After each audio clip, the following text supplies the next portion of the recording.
listening to right now is something I just got in the mail today. Rancid's And Out From the Wolves. It's a repress from Epitaph Records. I'm not above buying represses. I am just trying to complete my collection. And Out From the Wolves is one of my favorite albums of all time, and I just wanted to own it. I enjoy listening to vinyl. I don't see them as trophies that are to not be touched or opened. Even if it's, I have some original Sam Hain pressings. I have an original third pressing of Initium and an original pressing of November Coming Fire, and I listen to those all the time. Like I said, I'm just into it to own all my favorite albums on vinyl. Also in the mail today came Bad Religion's The Process of Belief. This is a gatefold.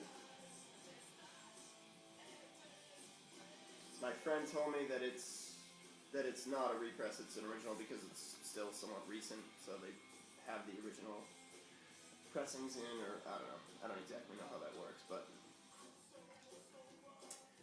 I remember when Bad Religion first came out with that album, The Process of Belief, in 2002. I bought it because it was the new Bad Religion album, and I went and saw them at, I want to say, the Avalon, or it wasn't the Axis, but it was the Avalon in Boston, and or maybe it was Lupo's in Rhode Island. I can't really remember. It was 10 years ago at this point. But I think they played with Less Than Jake and Hot Water Music. I'm not really a fan of either of those bands, but it was great seeing Bad Religion. I can't remember if Brett played with them or not. I wasn't really familiar with the lineup other than Greg Graffin and Brian Baker and Greg Hetson. I just can't remember. I can't remember who played with them, but I remember it was a great show. So it was very important to me to finally get this record on vinyl, because I'd had the CD for years and years.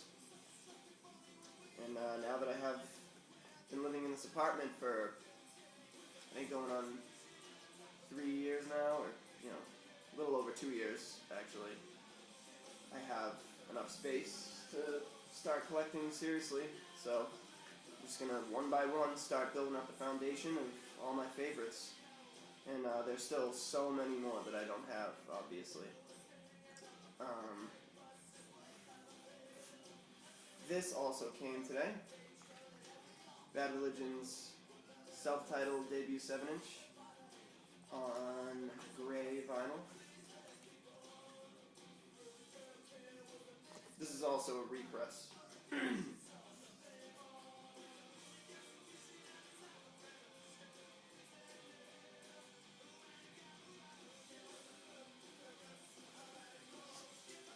This wasn't one of my favorites growing up. My favorite pre-Suffer Bad Religion release is definitely Back to the Known.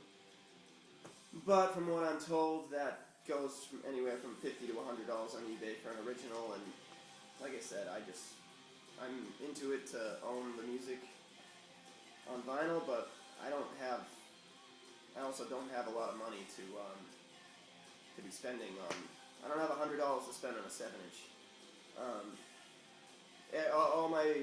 All my vinyl finds usually come from me selling band T-shirts or other records I don't listen to, and just kind of, in a sense, trading. I sell stuff on eBay to one person, get the money, buy other stuff, etc., etc. A couple more words about And Out Come the Wolves. This was a CD that I remember listening to a lot when I was I want to say 14, maybe 13. I can't remember. But I was very, very young. Definitely before I was 15. I know that. I'm 27 now, just so you know. But my cousin actually saw this CD in my brother's CD collection, and my brother just had it because of Ruby Soho, and we were little kids. We just listened to the songs that were on the radio and stuff. And my cousin saw that we had it, and he really suggested that you should check out the rest of this record. It's really something else. I remember he showed us Maxwell Murder, the opening track, and obviously showed us the bass solo, kind of vocalized how intricate it was and how great it was. And I feel like that moment kind of made me realize how great Rancid was. I had been a fan of Operation Ivy before that, and which is another reason why he suggested I really give the record a listen. But like I said, it was my brother, so I didn't really even own it, but I ended up borrowing it from him a bunch of times. But so this record it means a lot to me to finally have this record on vinyl.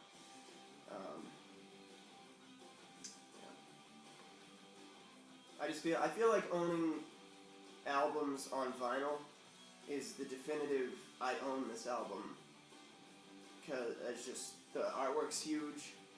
I just like the way vinyl sounds better, or sounds more, whatever.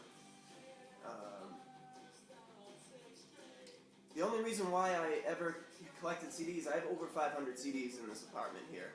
I have more overflow than I do in my CD towers or whatever, but I think it's like 500, something around there, CDs. But the only reason I have that many CDs is because when I was a teenager, or early teenager, whatever, there wasn't a store that was around me that sold records, and I had a CD player, and we're talking like 1998, 99, 2000, 2001 and 2, you know what I mean? Late 90s, early 2000s, when CDs really had a stranglehold on the music business, industry, whatever. So I just never even, records just weren't really around me a lot. But then in I think it was the summer of 2003. No, it was summer of 2002. A friend of mine brought over a turntable to my other friend's house that we all used to hang out at. And then all my friends started collecting punk records.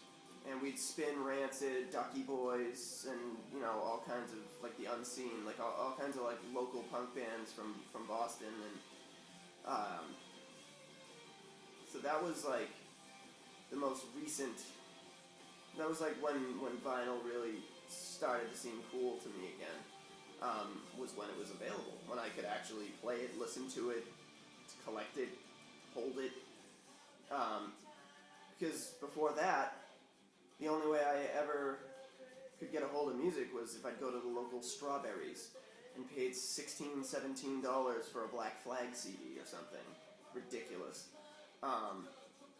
Now I think that if a CD doesn't cost under $10, there's no fucking way I'm buying it.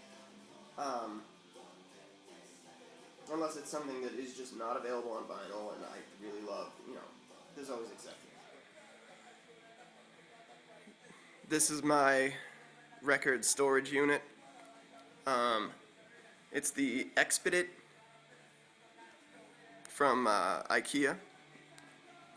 And it holds, I don't know how many, it's depending on this gatefold or whatever, you can't really determine the exact amount of LPs that each unit holds. But right here, that's I want to say almost exactly 100 LPs.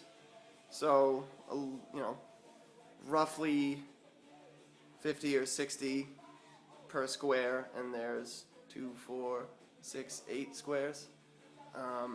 The rest is just taken up by either my box of 7 inches, 45s or whatever, overflow of my CDs, and there's some more CD overflow, and this is my actual CD tower, my actual CD towers here. I have my box sets and just random other stuff on top.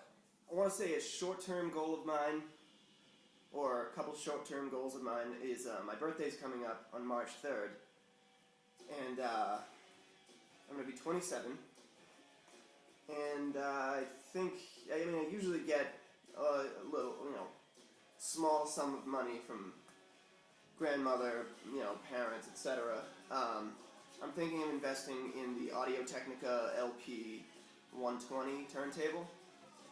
I just read a lot of reviews, watched basically every video on YouTube of people demonstrating what it does, reviewing it, etc. And I think it's, for the price, it's like $225 on Amazon. I think that's what I'm going to go with. It's got a USB feature, which I know not a lot of people are fans of. They just, why would you want to archive your records? Why not just listen to the records? But I'm an iPhone guy. I carry it with me everywhere. And especially in the car. I can't listen to records in the car, so it'd just be cool to, I'm really looking forward to ripping these records to MP3s, like actually ripping my own copies of the records from vinyl to MP3s, and knowing, it'd just be cool to me knowing that when I'm driving around listening to music that I'm actually listening to my records from back home. I just think that's kind of cool. I only rip stuff to 320 kbps MP3. If space weren't an issue, I'd go Apple lossless, or if the iPhone was compatible with FLAC, I'd do that because it takes up less space than Apple lossless. But I'm kind of a fidelity nut or a nerd or whatever you want to call it.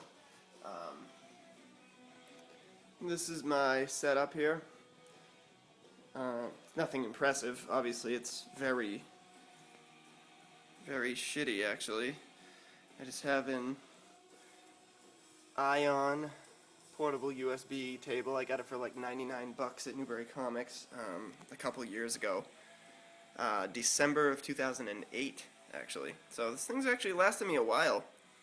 It's, the sound's not great. There's not very good stereo separation. It's static. The highs are staticky. There's not a lot of low. It's just overall a cheap turntable. But like I said, I'm hopefully gonna be upgrading in a week or two.